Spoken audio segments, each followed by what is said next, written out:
pessoal, como vocês estão? Essa é a nossa quarta videoaula e eu sou a professora de língua portuguesa Isabela Moraes. É uma satisfação muito grande poder compartilhar com vocês esse processo de busca pelo conhecimento. Perceber que sempre é hora de estudar e se aperfeiçoar. E eu sou como vocês, aluna, estudante. É lógico que na maioria das vezes, devido à minha profissão, eu assumo a função de professora, mas a função de aprendiz também é algo recorrente em mim. Agradeço desde já a atenção de vocês e parabenizo a todos pela iniciativa em prosseguir e aprofundar seus estudos. Vamos começar nossa última aula do módulo 2, papel e caneta na mão, e as dúvidas, como sempre, devem ser direcionadas para o Fórum Tira Dúvidas. Nessa quarta aula, estudaremos um pouco sobre estratégias de leitura. Ler com competência é uma atividade fundamental para o exercício de qualquer profissão. E para adquirir tal competência, é preciso praticar. Na primeira parte da nossa aula, vamos pensar e refletir sobre os objetivos de leitura e sobre a ativação de conhecimentos prévios. Diante de cada texto com o qual nos deparamos, temos um objetivo de leitura diferente. E é esse objetivo de leitura que orienta qual estratégia devemos usar para apreender melhor as ideias do texto. Na segunda parte da aula, trabalharemos com a ativação de conhecimentos prévios e a identificação de tema e ideias principais, ok? Então vamos lá? Primeiramente, gostaria que vocês respondessem à pergunta: para que vou ler? Qual o objetivo de minha leitura? É importante que fique claro que bons leitores não leem qualquer texto da mesma maneira. E vocês, diante dessa afirmação, o que pensam sobre isso?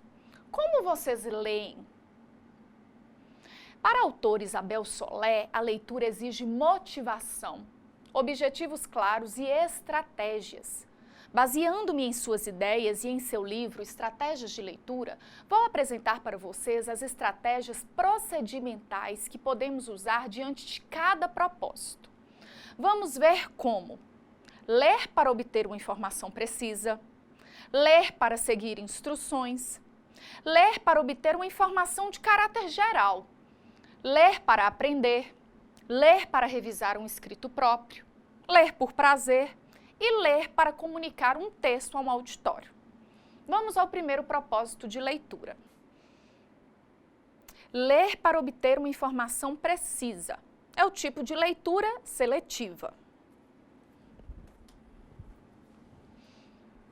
Nesse tipo de leitura, nós deixamos de lado uma grande quantidade de informações como requisito para encontrar a informação necessária. É uma leitura que apresenta rapidez, quando se passa os olhos pela informação não relevante e, ao mesmo tempo, requer uma leitura minuciosa, quando se encontra o que se busca. É comum fazermos isso quando consultamos uma lista telefônica, ou a consulta em um jornal para descobrir em que cinema e horário determinado filme será exibido. E também quando consultamos um dicionário para procurar a grafia ou o significado de uma palavra. Ninguém lê um jornal inteiro para encontrar uma informação. Ninguém lê o dicionário inteiro para encontrar uma palavra. Então, em busca de uma informação precisa, nós passamos os olhos pelo texto e focamos minuciosamente o que é mais relevante. Outro objetivo de leitura é ler para seguir instruções, saber como fazer. Nessa leitura, o objetivo é funcional, prático, saber como fazer. E isso pressupõe a compreensão do texto lido. É comum fazermos essa leitura diante de textos instrucionais, como receitas, tutoriais, manuais de normas técnicas, como as normas da ABNT. Hoje, o leitor contemporâneo ele é muito ágil, ou apressado mesmo, e ele quer uma leitura rápida e dinâmica. Alguns textos instrucionais vêm, inclusive, acompanhados de ícones autoinstrutivos. Mas, às vezes, é necessário fazer uma leitura atenta, cautelosa, compreender cada etapa do processo lido para realmente poder aplicar o que se aprendeu. Na leitura de instruções, se alguma etapa não for compreendida, o resultado final da ação poderá não ser o ideal. o que obrigará o leitor a ler novamente para se chegar ao resultado esperado. E isso gera um retrabalho. Assim, é melhor ler com atenção, compreendendo cada etapa e seguir as instruções corretamente do que ler 1, 2, 3 vezes. O terceiro objetivo de leitura será apresentado agora. Ler para obter uma informação de caráter geral, saber do que se trata. Quando queremos obter uma informação de caráter geral, ou seja, saber do que se trata o texto, ou saber algo que está acontecendo, uma notícia, por exemplo, a leitura se torna sugestiva. Você pode aprofundar as partes que achar mais interessante, ou saltear, pular o que não for relevante. É uma leitura geral para apreender uma impressão do texto e também se configura como uma leitura crítica, direcionada aos próprios interesses e propósitos. Um exemplo desse tipo de leitura é quando estamos elaborando um trabalho escolar ou acadêmico, uma monografia, por exemplo. Nesses casos, é necessário consultar outros textos para servir de fonte para a elaboração do trabalho. Mas não se tem tempo de ler todos os textos, artigos e livros a que temos acesso. Assim, ao se deparar com o material, fazemos primeiro uma leitura geral de reconhecimento para ter uma visão geral de sua abordagem. E se confirmarmos que o manual é importante e ajudará na elaboração do trabalho, aí sim fazemos uma leitura mais detalhada do material. O mesmo ocorre ao folhearmos um jornal. Fazemos uma leitura de caráter geral, algumas notícias lemos só a chamada para termos uma noção dos fatos do dia ou da semana. O próximo objetivo de leitura é ler para aprender, e isso muito nos interessa. A finalidade de ler para aprender é ampliar os conhecimentos de que dispomos a partir da leitura de determinado texto. Não basta fazer uma leitura geral, é preciso aprofundar as ideias. Entre as estratégias para ajudar nessa leitura está o processo de auto-interrogar-se sobre o que lê. Faça a leitura, pare um pouco, pense e procure fazer questionamentos a si mesmo. O que esse texto quer dizer? O que eu entendi dessa expressão? Também é importante estabelecer relações com o que já se sabe. Rever os novos termos.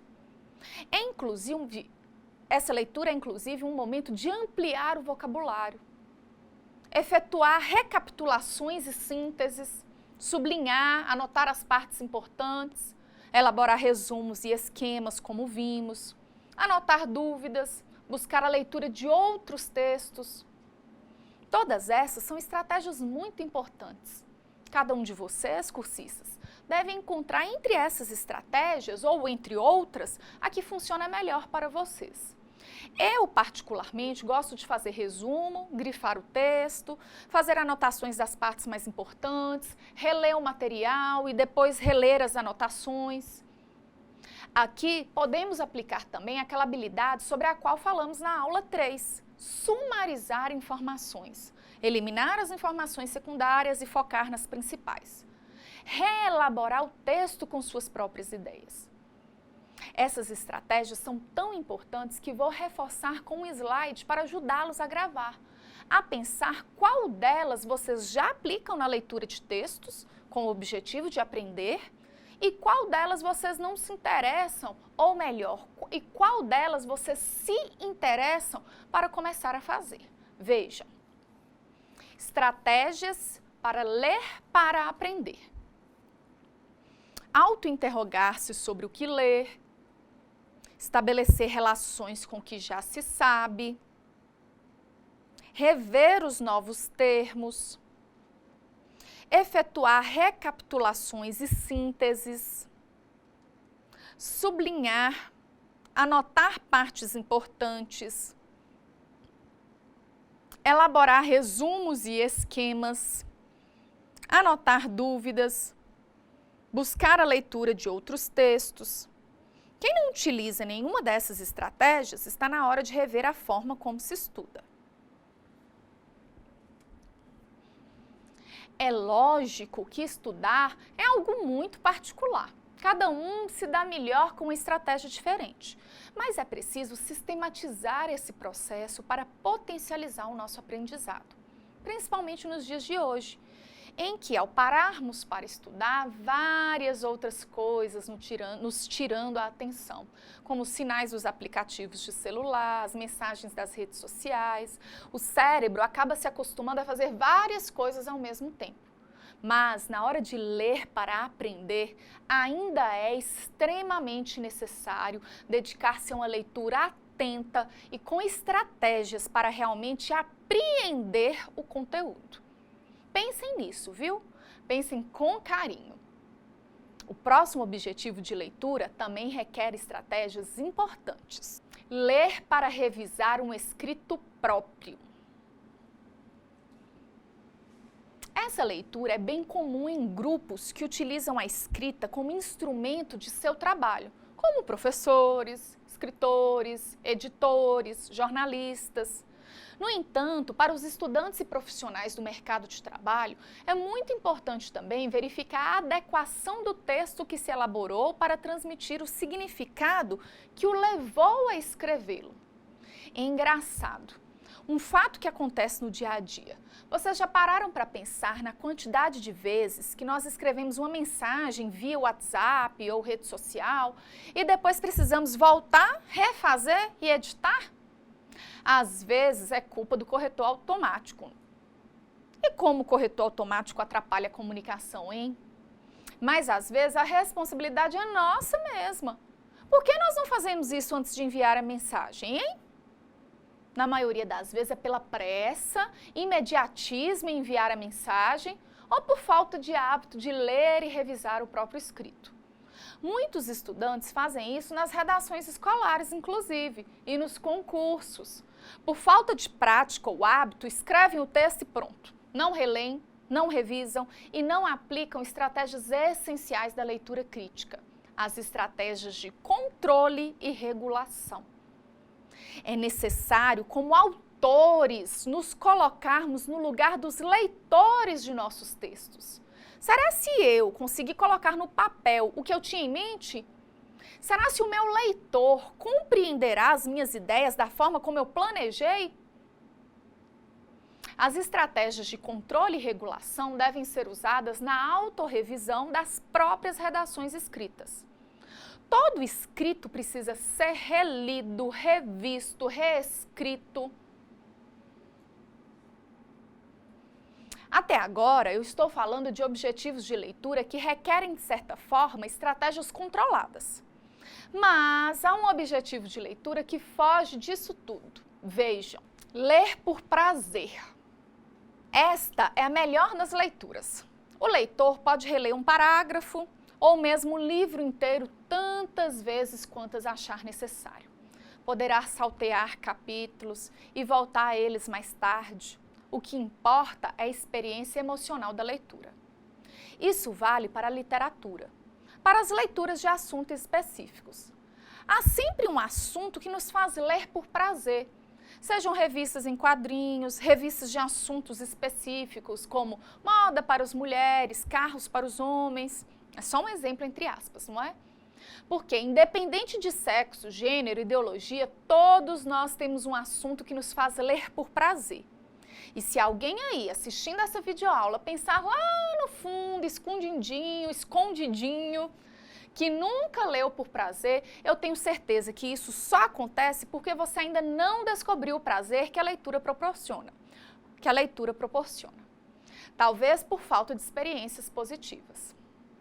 Por fim, depois de pensar na leitura por prazer, vamos ao último objetivo de leitura. Ler para comunicar um texto a um auditório. Quando a leitura que iremos fazer é dirigida para outras pessoas, a preocupação é diferente, pois devemos ler de forma clara para que o outro compreenda o texto. Primeiro, devemos fazer uma leitura prévia do texto e compreendê-lo, pois assim será possível utilizarmos a entonação adequada, fazer as pausas devidas e enfatizar determinados aspectos. É o tipo de leitura que devemos fazer antes de ler em público. Um sermão, um discurso, uma conferência, ler uma poesia em uma apresentação. É necessário preparação, leitura prévia, antes da leitura em público propriamente dita. Quando não há tempo para essa preparação, podem ocorrer alguns deslizes durante a leitura, o que pode ser corrigido pela repetição da leitura de trechos, o que, no entanto, pode dispersar o ouvinte para a compreensão da mensagem. Algumas pessoas têm pavor de falar em público, não é? Dá aquele frio na barriga e começam a gaguejar, mas isso ocorre devido à falta de prática. Uma sugestão que eu dou aos meus alunos é de não perder as oportunidades de praticar, de fazer perguntas, de ler em voz alta no ambiente escolar, pois a escola é um treino para a vida. O aluno que, mesmo tímido, não se recusa a participar das atividades de comunicação oral, aos poucos esse aluno vai se familiarizando com essa prática. E quando futuramente for requerida a ele a habilidade de falar em público, já não será uma novidade e conseguirá realizar, seja uma leitura ou fazer um pronunciamento de forma mais natural. A boa expressão oral depende de vários aspectos, como dicção, clareza na pronúncia das palavras, velocidade moderada para que o ouvinte compreenda o que está sendo dito, o volume adequado, nem muito alto, nem muito baixo, e a adequação do vocabulário ao público. Isso vale para a leitura ou a comunicação livre a um auditório. Enfim, espero que vocês, após essas explicações, consigam compreender que é o objetivo que se define para a leitura que irá direcionar as estratégias a serem adotadas. Quando eu falo em estratégias, eu quero que fique bem claro que me refiro a um procedimento a ser adotado, uma ação para alcançar determinado objetivo com êxito. Todas essas estratégias, aplicadas à necessidade de leitura de cada texto, ajudam no desenvolvimento de uma leitura crítica e proficiente. E é isso que vocês precisam se tornar, leitores proficientes. Capacidade imprescindível para qualquer estudante, profissional no mercado de trabalho e cidadão consciente. Para encerrarmos essa primeira parte, vou apresentar algumas postagens da internet e das redes sociais. E gostaria que vocês pensassem em grupo sobre o significado de cada uma. Deixarei cada imagem 1 minuto na tela, ok? Procurem discutir e refletir em grupo sobre a importância da leitura. Essa primeira imagem é para vocês refletirem sobre o percurso profissional de cada um. O que querem para o futuro de vocês? O hábito da leitura constitui o maior obstáculo para a ascensão social e o poder pessoal no Brasil.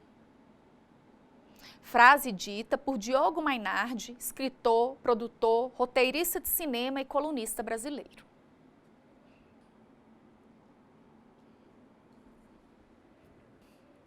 A próxima mensagem é atribuída à personagem Mafalda e estabelece intertextualidade com uma frase icônica dita pelo filósofo francês René Descartes. O que se quer dizer com leio, logo penso, portanto, incomodo?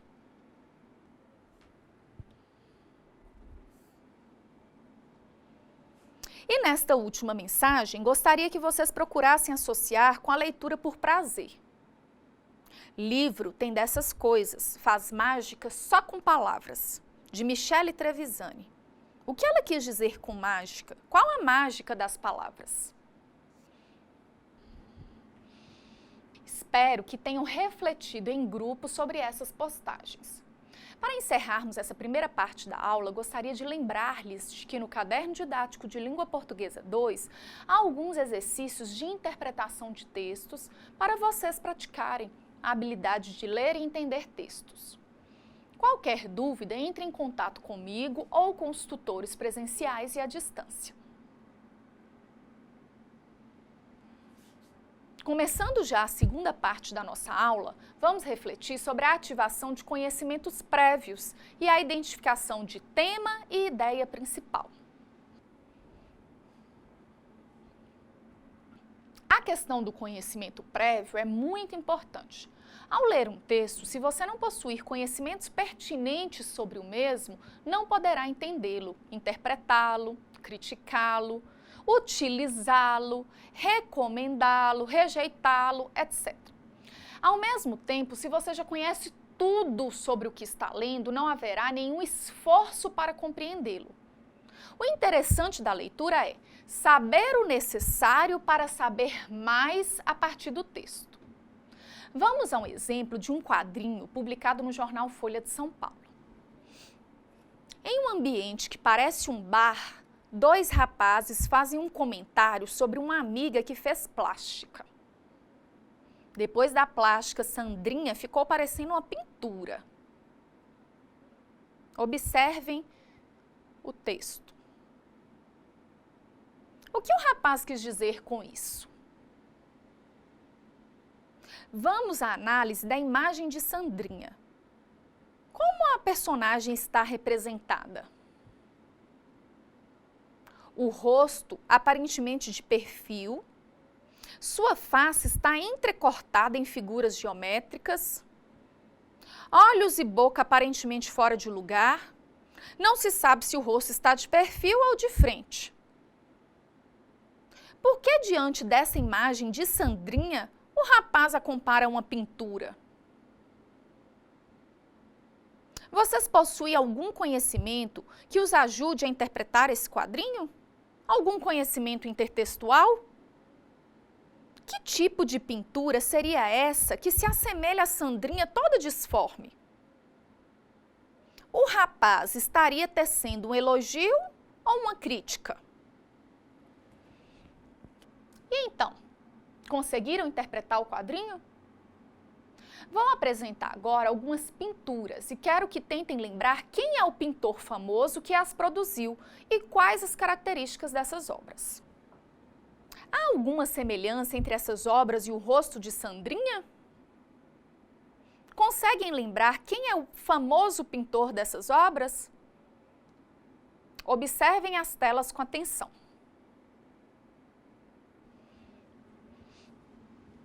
As obras pertencem ao pintor Pablo Picasso, um dos maiores expoentes da arte moderna e retrata o movimento do cubismo, em que, por meio de figuras geométricas, procurava-se representar os objetos sem um compromisso com a aparência real das coisas.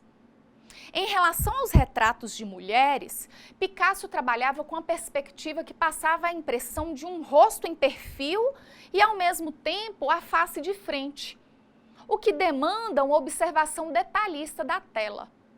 Não era uma deformidade qualquer, e sim intencional, para criar duas perspectivas de visão. Fazendo uma analogia entre as obras de Picasso representadas e o rosto de Sandrinha no quadrinho, conseguimos compreender por que o rapaz a comparou a uma pintura?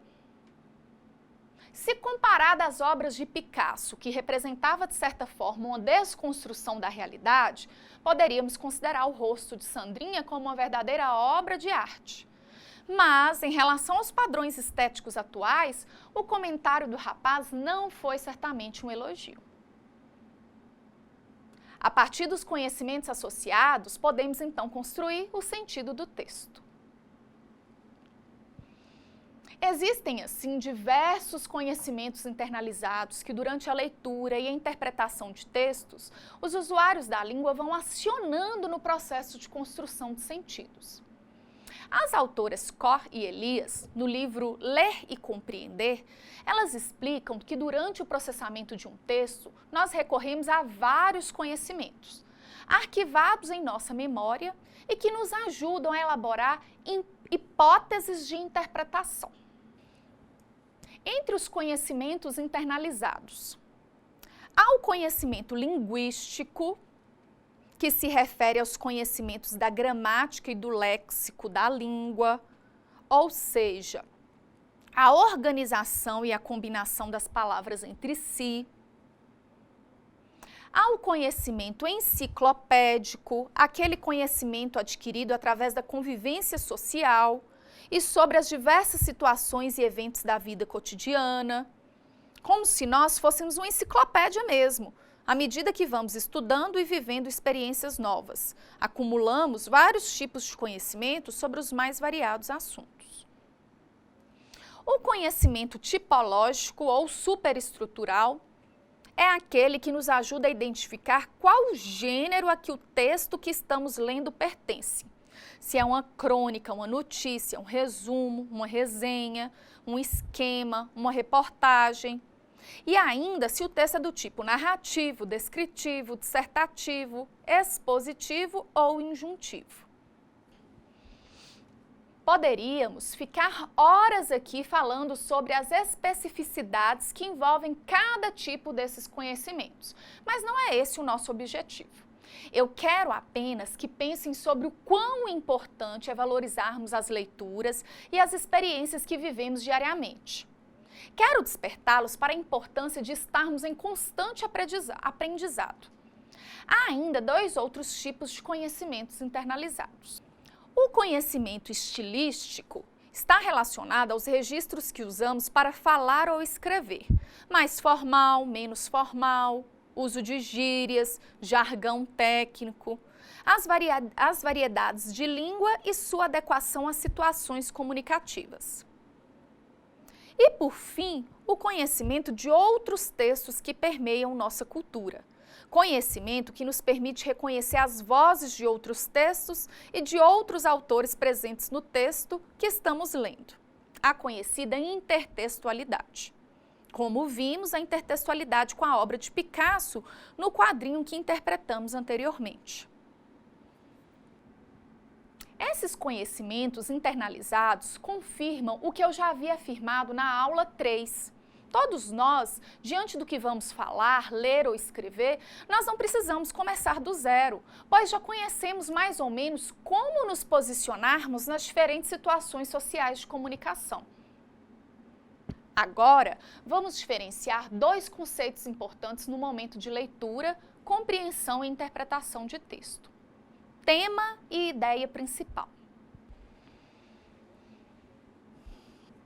O tema indica aquilo de que trata o texto e pode exprimir-se mediante uma palavra ou expressão. Tem-se acesso ao tema respondendo à pergunta: de que trata este texto? A ideia principal, por sua vez, informa sobre o enunciado ou enunciados mais importantes que o escritor utiliza para explicar o tema. A ideia principal pode estar explícita em um texto e aparecer em qualquer lugar dele, ou pode estar implícita. A ideia principal é a resposta à seguinte pergunta: qual a ideia mais importante que o autor pretende explicar com relação ao tema? A ideia principal resulta da combinação entre os objetivos de leitura que guiam o leitor, entre os seus conhecimentos prévios e a informação que o autor queria transmitir mediante seus escritos. Ou seja, todas as ideias trabalhadas na aula de hoje ajudam a identificar a ideia principal, a direcionar o leitor para a ideia principal de um texto em relação ao seu tema. Vamos ver como isso acontece na prática? Vamos à leitura de um pequeno texto. Como opera a máfia que transformou o Brasil num dos campeões da fraude de medicamentos? É um dos piores crimes que se podem cometer. As vítimas são homens, mulheres e crianças doentes, presas fáceis, capturadas na esperança de recuperar a saúde perdida. A máfia dos medicamentos falsos é mais cruel do que as quadrilhas de narcotraficantes. Quando alguém decide cheirar cocaína, tem absoluta consciência do que coloca no corpo adentro. Às vítimas dos que falsificam remédios não é dada a oportunidade de escolha.